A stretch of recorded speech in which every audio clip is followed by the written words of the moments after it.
Oh, hi, Casey. Sorry, I was just having issues with my audio. No problem.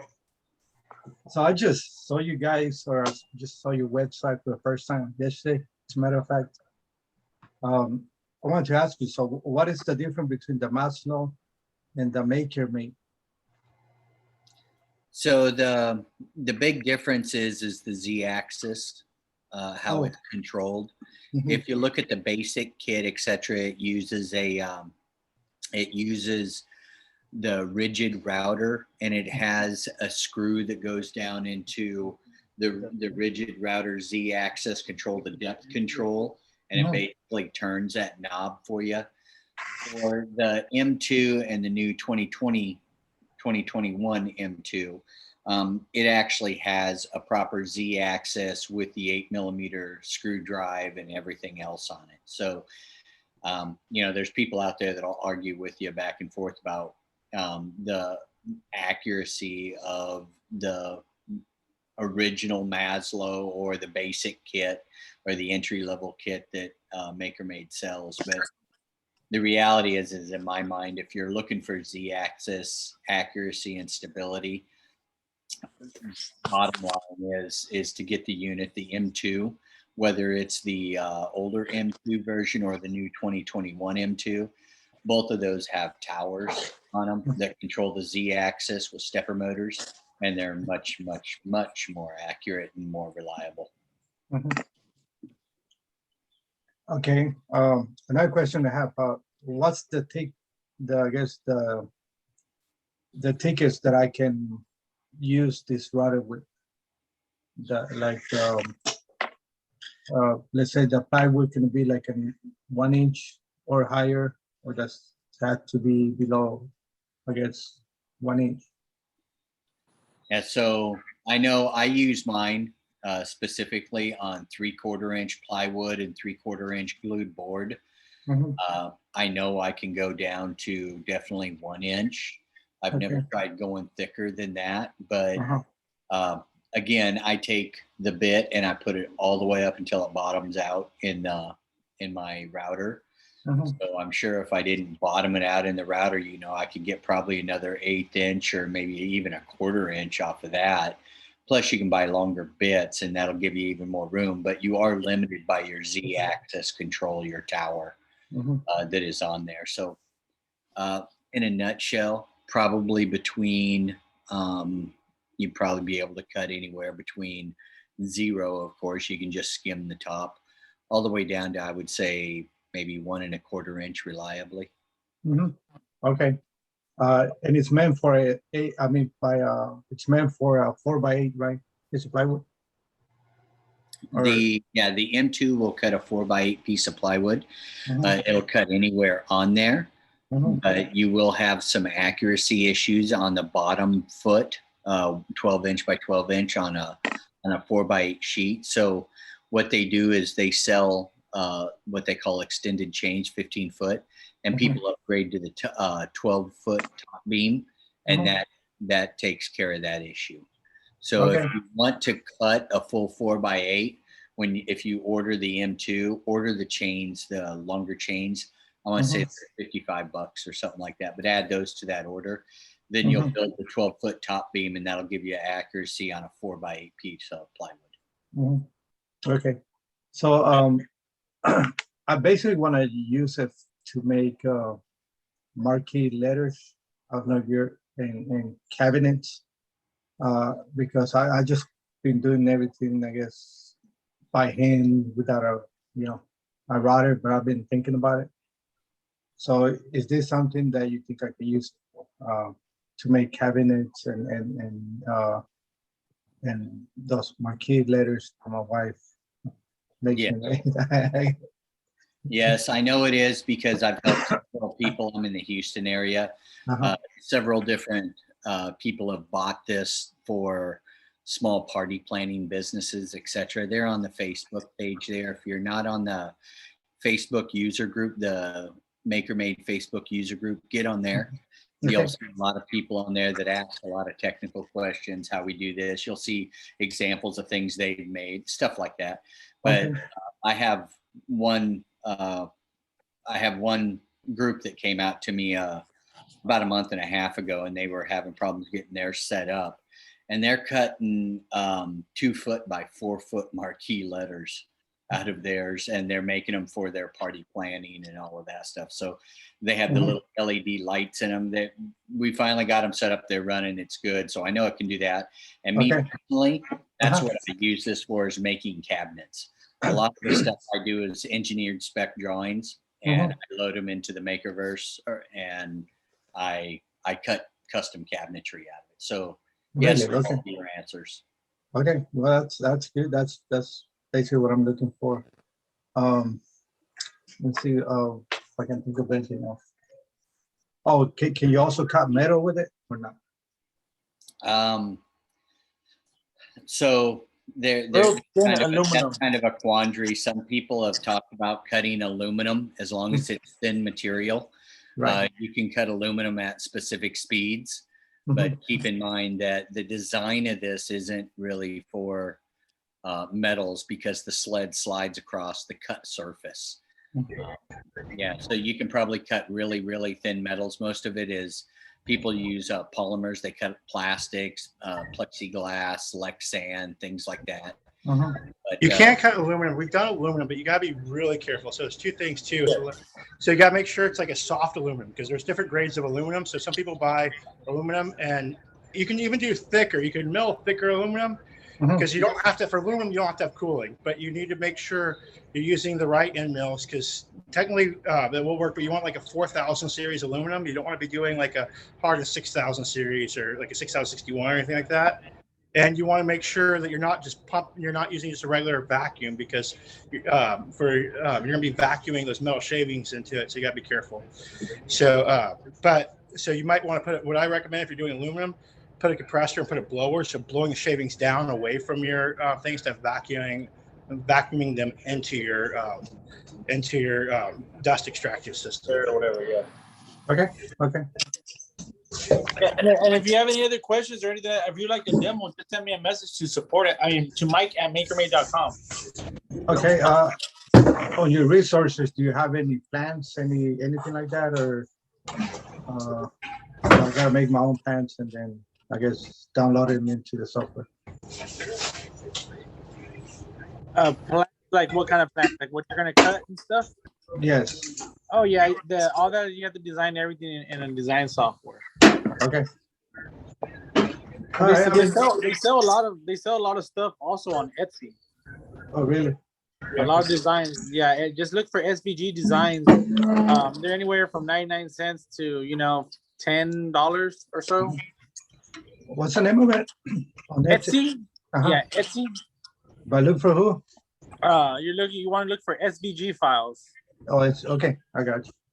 Yeah. Okay. I think I think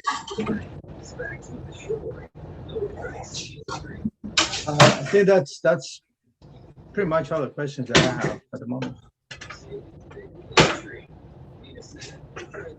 Well, I put my email in the chat, and I also put the SVG files on Etsy Okay. in the chat. I see it. Yes. I see it.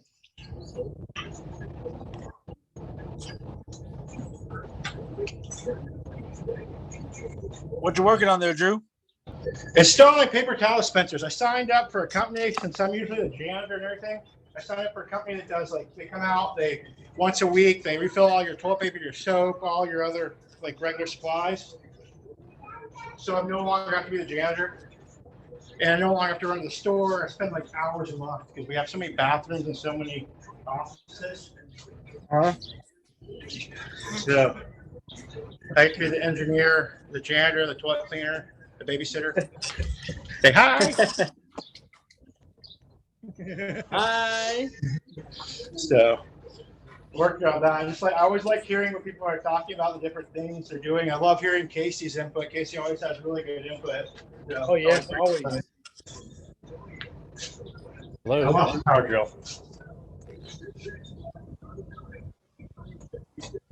Anybody have any other questions? Hello, can you hear me? Yes. We can hear you. Yeah, hi. I just ordered an M2, and this may be amateur question. I have no real experience doing this, but downloaded the Makerverse files, and I'm trying to find out, is Makerverse an actual program? If so, I don't see an application in my file folders. I know it's Yes. an amateur question, but No questions are amateur questions here. Yes, sir. That is correct. We do have Makerverse on the actual website. Have you gone to the website? yeah, so I downloaded what was, the latest M2 firmware, and also, it basically is the same file folders, which are Maslow, do something. Let me see what it says. Do master. But I don't see any application to click on. Okay. Are you on a Windows or are you on a Windows? Windows. Okay. So when you download it, Makerverse, it should have an application to install it. You would think, right? Yes. Does it? Is it a zip file? It's a zip file. Yep, a zip file. Okay. I unzipped it, Okay. and it gives me a Maslow Do Master folder in there. It's got another one. Then it's got a folder for electronics, Maslow, and a folder that says Maslow Do. Then it's got a license and a README file. That right there, that folder right there is actually the firmware for the Arduino. You want to look for, there's the firmware for the Arduino, and then there's Makerverse. There's two things that you have to download. So you downloaded the actual software to update the Arduino to talk to the machine. Oh, now I got it. Yeah. Okay. So I keep down. I see what I did. Yeah, I kept downloading the Arduino update, not the Makerverse app. I just downloaded the Makerverse app. I got it. All right. Yes. And then you said you just got it?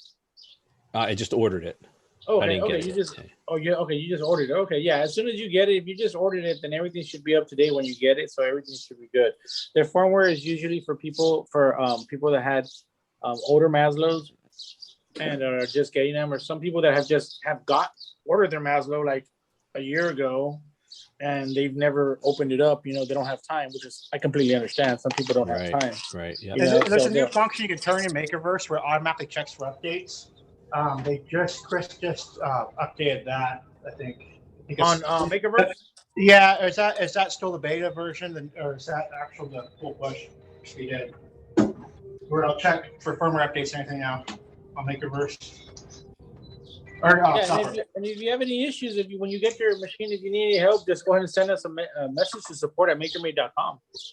Yeah. No worries. And you can also join this group every week. There's great community members like Casey and other ones that are on here every week too that will help out. They're awesome, along with Mike. Yeah, I'm looking forward to it. I've done, I have a 3D printer. I've done some of that, so I have some, understanding of XYZ axis setting, all that kind of stuff. So I'm looking forward to being able to put it together. It's just a matter of what I have a bunch of STL files that I guess the only way we can print is to get it into the vector format. Is that right? You can use, there's actually ways you can do that, because you can actually do depth with these. You actually have 3 axes, so you can mill. It's just you only have about 1.5 inches or about 15 millimeters of travel, I think, or 100 millimeters of travel depth. So, but you can actually mill with it, which is, if you want to, and you can import those into Makerverse. There's and then you set toolpaths. Okay, so I can just import my STL into Makerverse. I can't remember. No, you have to actually you have to make your toolpaths. Yeah, so hold on. Oh yeah. Sorry, you have to go into. Hold on, folks. So when you can take a lot of different design softwares that will create STL files for you. So like I use Google SketchUp. I can save a 2D flat file in any design that I want, and I can export that as a .stl file. And take that .stl file and use it's actually a design software. We have a free one called Easel that made uses quite often. That's a good one to start learning on. It has a lot of capability. So you can use that software to upload your .stl file, and then you can use that to generate code that you can load in. All right. I'm sorry. I'm having a hard time hearing you because of construction. But Here, 1 second. I muted myself. okay, so All right, thank you. so I think I heard you. So I have Easel. I just downloaded that this morning too. So you're saying I should be able to import my STL file into Easel? Yes, you can upload it into Easel. You can upload .dwg files into Easel.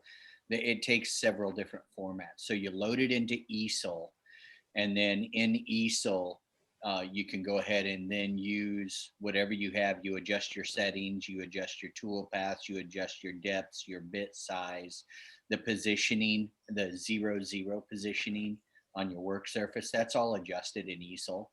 And then once that's adjusted and you have everything the way you want it, then you go ahead and generate your G code. And then you export that G code to like your desktop. And then when you open Makerverse, you can click on upload a file and upload that G code directly into Makerverse. Right. So again, as an amateur, not having ever done this before, so when a toolpath is set, is it pretty much that you can only use one router bit, or can you does the program stop if you need to change a router bit from one thing to like a V groove or something? Or so what happens is that's a pay to play feature in most software systems, right? So the Easel software, if you just want to do a single cut with a standard bit, you can even do V groove bits if you want. You can use that in the freeware version. But when you try to start using multiple bits and which you choose which paths are which bits, then that requires the premium version of the software. And I think for Easel, that's like $9 a month. But then it allows you to use, 2, 3, 4 bits, different cuts and different paths and different bits on a single design. okay, now is it now not knowing which bit is to be used for what? Is it intuitive to tell you which bit to use? So Easel does tell you what bit. Well, it doesn't tell you what bit to use, but it gives you parameters. So I have a rule of thumb. I use mine a lot extensively, and there's a simple rule of thumb that works for me. My cut depth, my depth per pass, I always keep it at half the diameter of my bit. So just really simple, if I'm using a 1/2 inch bit, then that means my depth per pass is never more than 0.25. 1/4 inch, right? Okay. That's right. And my speed is always dependent on my depth per pass. So again, for me, as a rule of thumb, if I'm using, people will tell you, I love using 1/2 inch bits. I can cut faster, I can cut deeper, and it doesn't take me 12 hours to cut something out. So that's just my preference. I use big bits anytime I can. But if I'm using a larger bit, I can usually run around 25 inches per minute. The smaller bits the smaller the bit, the slower you need to run. And those are all settings within Easel. Easel, okay. You get to tell it how fast and how deep you want to cut.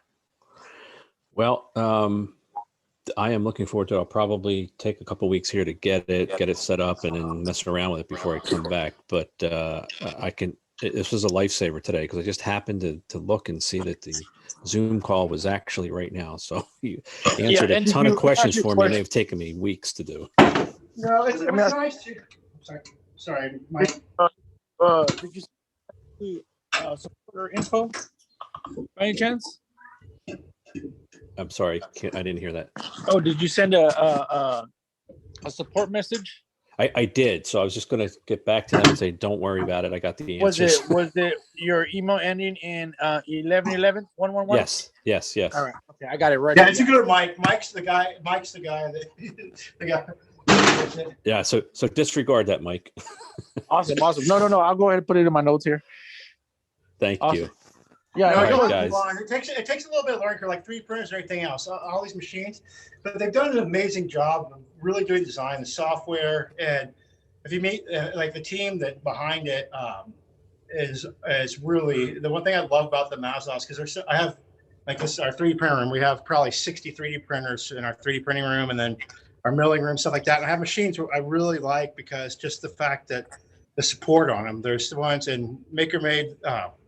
You can tell some of the machines are made by people that were paid just to make a machine. They're engineers. They don't really care about 3D printing or milling, and so. But Chris and the whole team over there really loves what they're doing. So you can see it come through in the product. You can see where the features and stuff really come from the users. And there's a great community like Casey and other ones. Like Casey's been awesome. He's here every week helping people out and all that too. And he's a user. He's not actually part of the team or anything like that. He's just a community member like everybody that just loves the product and loves the team. Yeah, that's awesome. All right, guys, I'll talk to you in a couple weeks then. Yeah, one more quick thing before you take off. Yep. If you haven't joined the Facebook user group, the MakerMade user group, join that because they have a ton of historical posts on all those questions you were just asking. Great. And I've created a YouTube channel where I do a lot of how-to videos and stuff. And I posted that in the chats over here. So you can just look up Bankers Creations. I also go through the assembly, how to assemble your new MakerMade unit, the whole 9 yards, and then how to properly measure your offset and your distance for your top beam. I physically walk you through that so you can see how that's done. Yeah, that's awesome. Thank you so much. I have a question. I'm in the calibration process, and it's asking after I measure my chains, it's asking me now to measure the actual location, but it says measure the distance from the exactly upwards. I don't know what that means. Did you connect your sled back on? Excuse me? Yeah, my sled is back on. My sled is back on. I don't know if I should measure from the bit or the sled. No, you measure from the top of the sled to the top of your waist board. Okay. All right. Thank you. Of course. You can go ahead and try that right now and see what happens. And it should go straight to center.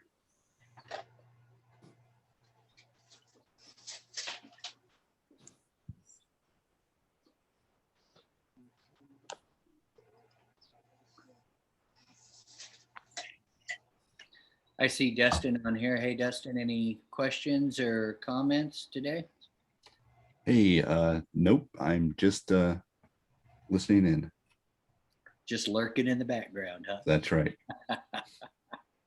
Hey, that's the way you learn. That's right. All right.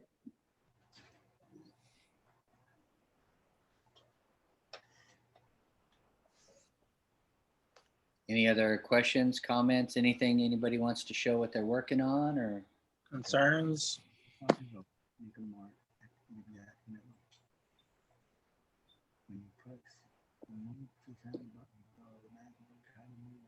Did it move to center? No.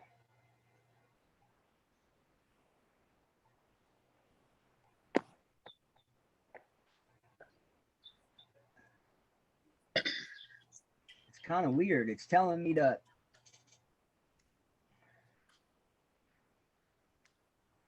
It says when you press the move to center button below, but there's no move to center button. Oh, yeah, his Clicking full next screen and it doesn't won't show. go. the screen. That's probably an issue on the screen on your end. It's the resolution, your computer Yes. resolution. My computer resolution. Yeah, your resolution is too low. It's zoomed in too far on your screen, so you don't get to see the full screen. and it covers up that button.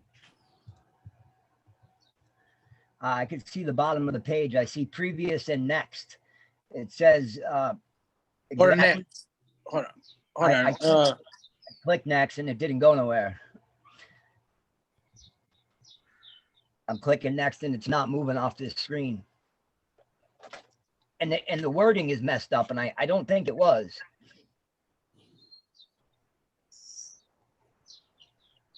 Let's see. I can see it. Let's see what page you're on right now.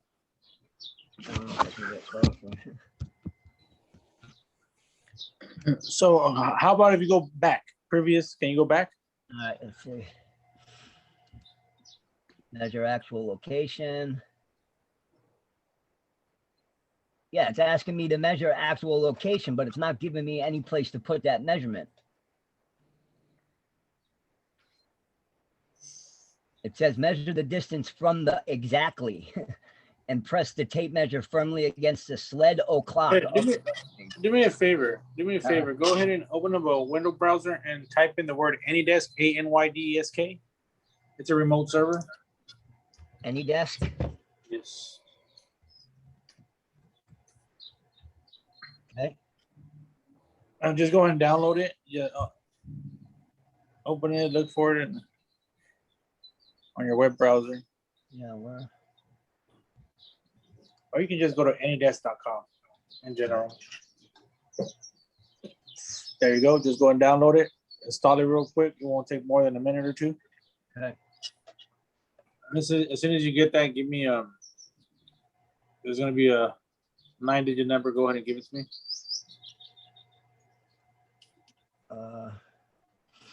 Okay. 199. Okay. 767 199-767 393. 393. Now you should get a pop-up saying Accept. accept it.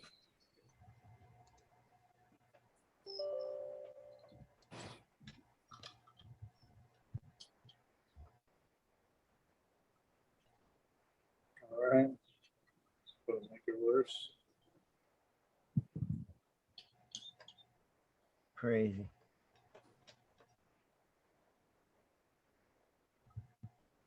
Okay. Did you do all these already? Did you took off the chains and you did all this? Yep, I just connected the sled back up.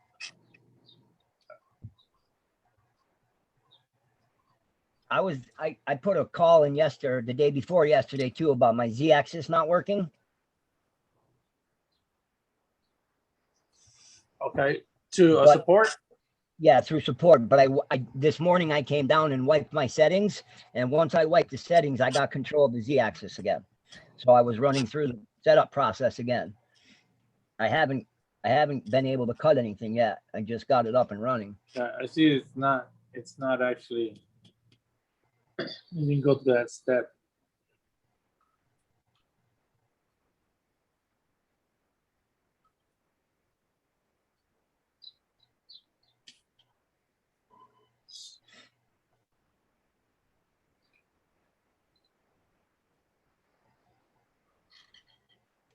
There you go.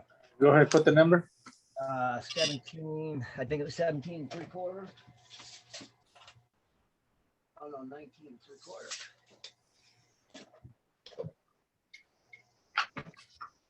3/4. Remember, you're working with millimeters.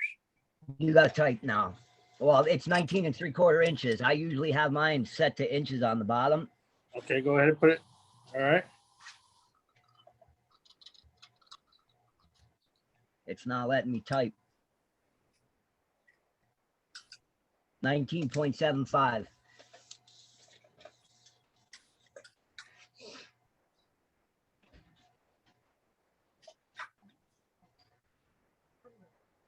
All right.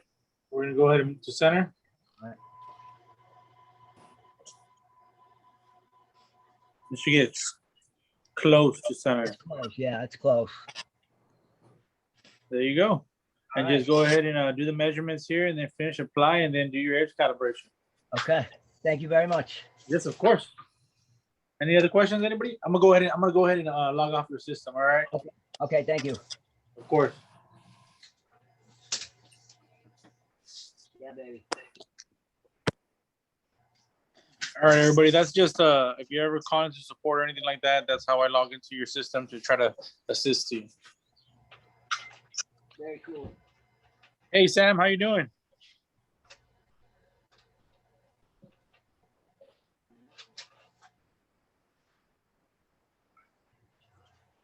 Sam, can you hear me? You have your mic's on mute.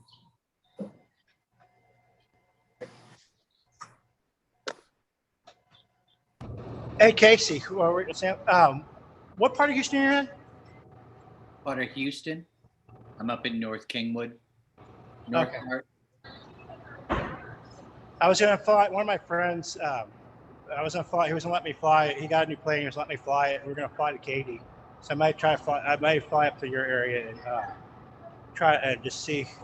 Come by, say hi. Sure. I'll message you. I'll see if there's a municipal airport anywhere near you.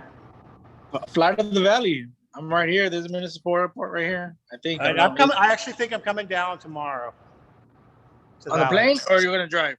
No, I'm gonna drive. Everybody's got to go to Houston. He just built a new what do you call it? Whatever he did. Oh damn it! I forget what kind of plane it is, but he's got some badass instrument panels and everything else. He said I could go fly it with him. So I was like, hey, it's like I figured something fun to do in Houston. And how much is it? How much is it to fill up the plane? How much? It depends. Like I bought my little Cessna 110. I bought that for $9,000. Nobody How flying much- with me though, because it had no paint job on it. It looked like a rust bucket, but it was mechanically sound. How much fuel? How much in fuel? Oh, to fly to Houston, like $12, $10.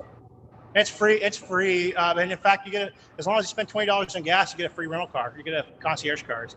The government has at all the municipal airports around the country. They have not all of them, but most of them. They have Crown Victorias, and as long as you put $20 in fuel, you get to use it for the day. And the keys are just sitting in it, usually. So it's actually pretty cheap. It's cheaper than a boat. And it's cheaper and faster. Well, Yeah. the thing that'll get you on the plane is the FAA inspection and maintenance. I mean, I used to own one and I flew quite often myself, but after a while, the maintenance, the inspections, the storage, everything in there, plus your recertifications every year, your physicals, that all kind of adds up. And after, I think I had mine for about 7 years, and it was time. What'd you have? I had a little Cessna 2-seater. I ended up being able to force a 1976 Piper Warrior, which is kind of fun. I was looking for a Piper Cub there for a little while. Oh yeah.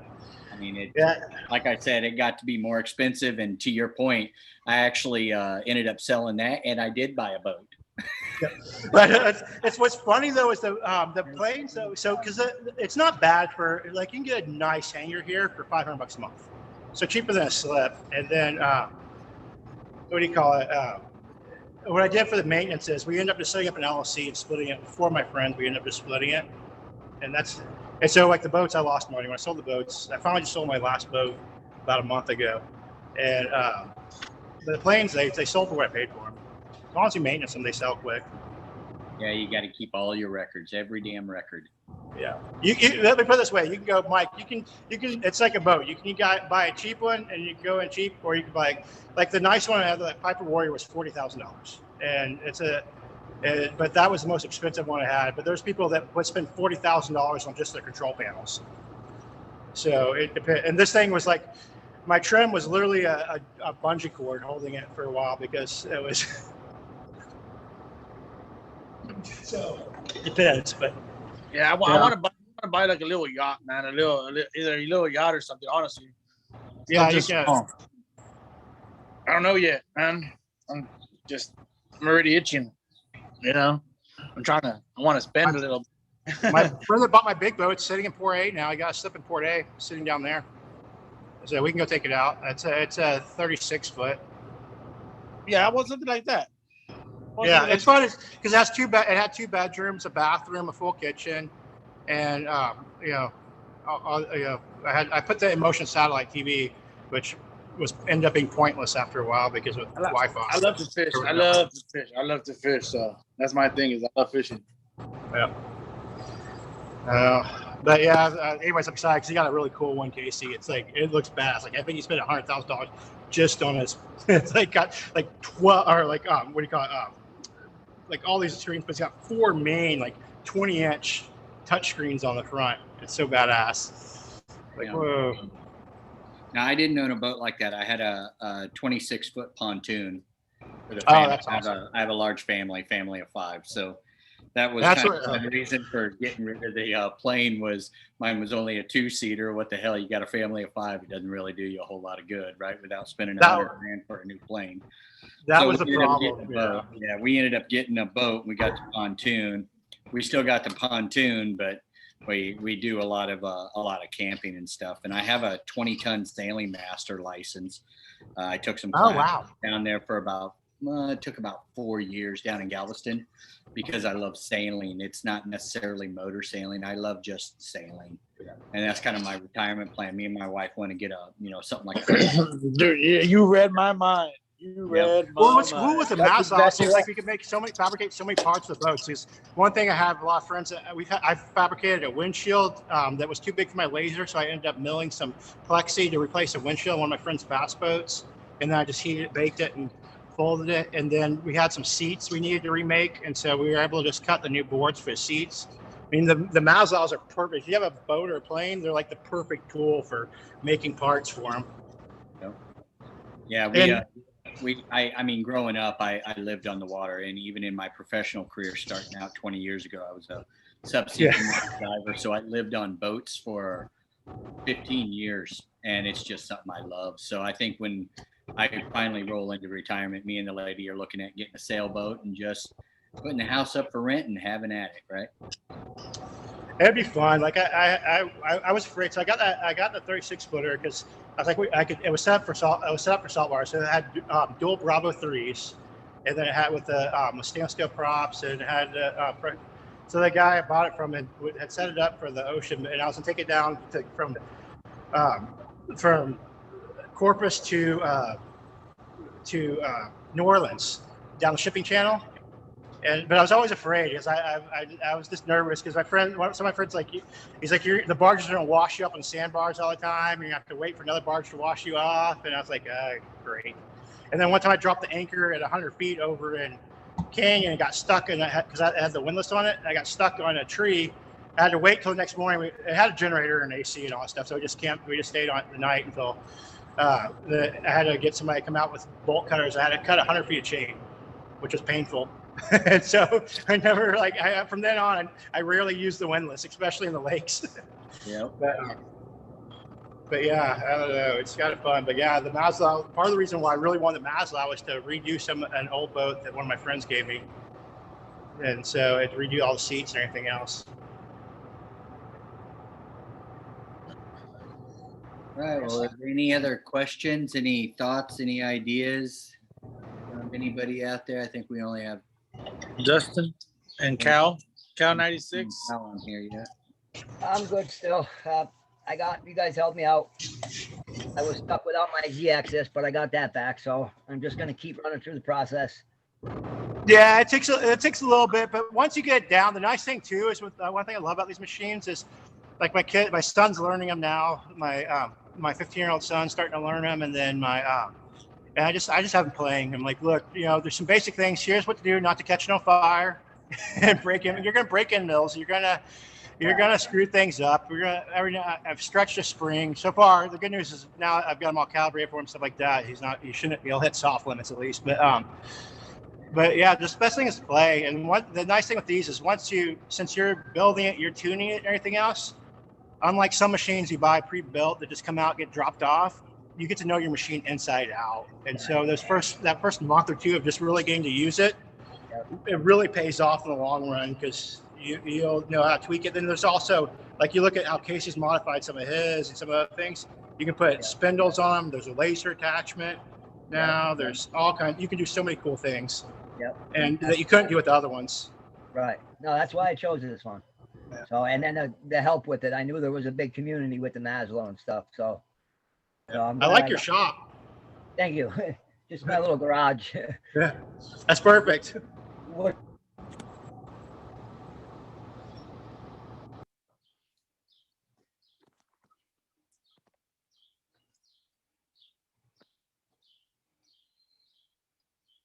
All righty, everybody. Is there anything else? Quick question on these recordings. Are these being posted anywhere for us to watch at a later time? I can't always make it on these Thursdays. I think they were looking at other times too. Oh yeah, we can post them. I can find out, and I can get the links, and I can post some of these. If you would like, if y'all would like, we can start reposting these as well. And we're also thinking about changing the time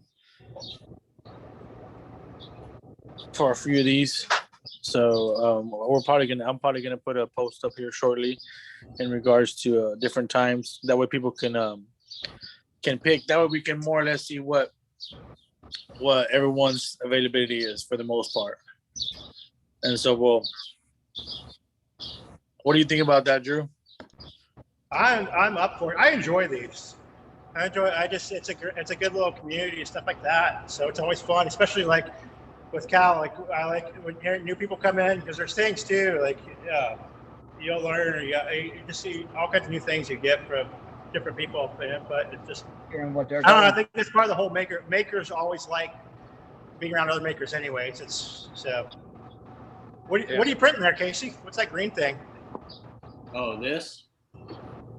So we're getting ready for a dive trip to Florida on for the 4th of July. We're going down to Key Largo, and I'm trying to figure out how to build a little doggy station for our dog in our RV. So this here, I found this. All the little bags go in there. He wears these little hard rocker sweaters. He has one that says AC/DC and another one.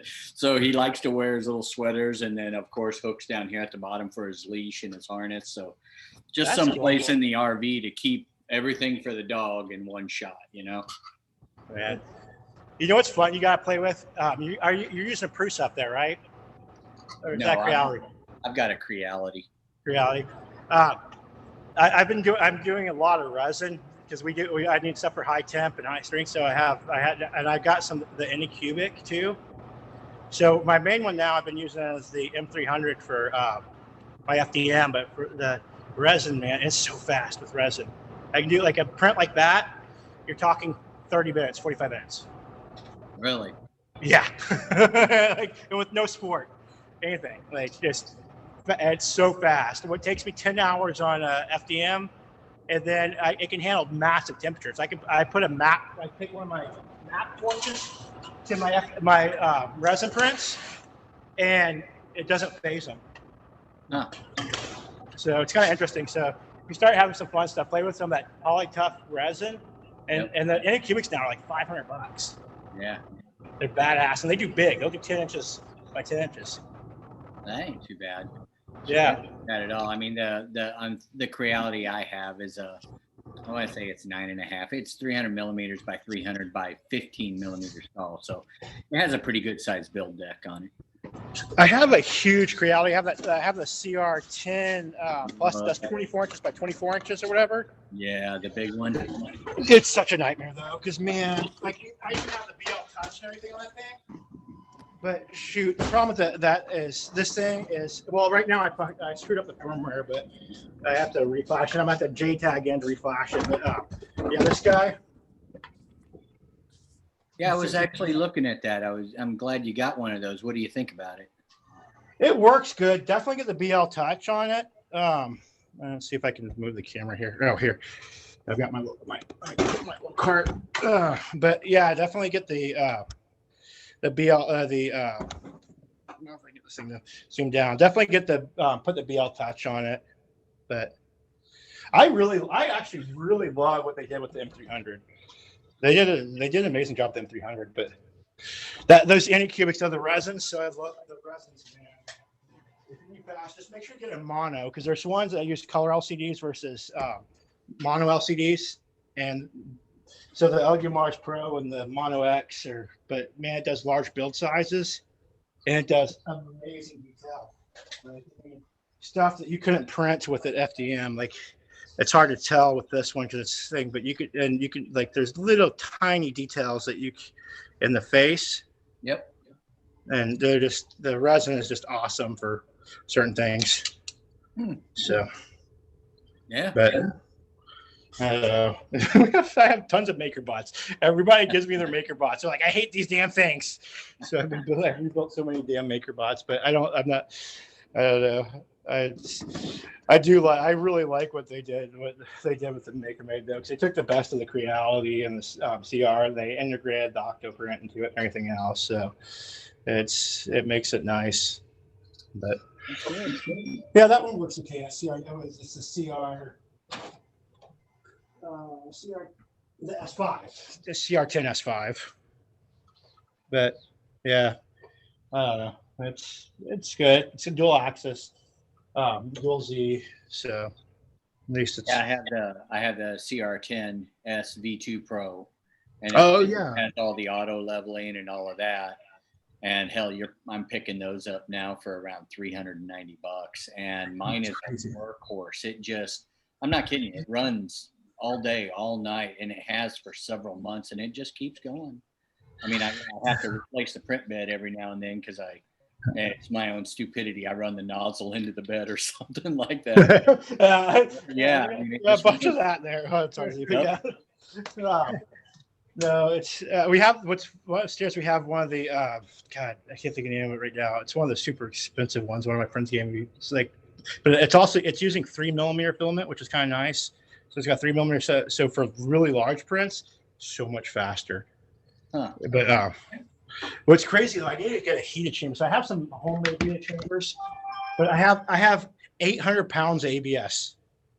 I went to an auction and the company bought they bought a big industrial 3D printer at the auction, and they dumped all the filament. 5 kilogram rolls of filament. They were still sealed. They dumped like 200 of them. And so I've got stacks. I have most of them in storage still, but yeah. And the problem is it's all ABS and some dissolvable filament. But the problem is the ABS is such a pain in the ass for most of the stuff. I just don't. I avoid ABS like the plague. But I have tons of it, so I need to start using it. But All right. Yeah. Well, I'll go back to. Anybody else out there got anything before we call it a day? Thank you guys, everybody, for your help. I appreciate it. Of course. All right, folks. Everybody have a good one. I'm out of here. Cheers. Have a good one. Get back to installing soap and paper towel dispensers. I'm just so glad not to have to change paper towels and soap every day or every couple of days. I'll talk to y'all later. All right, bye guys. Thank you very much. Bye. Of course. Bye bye. Okay, right there. That was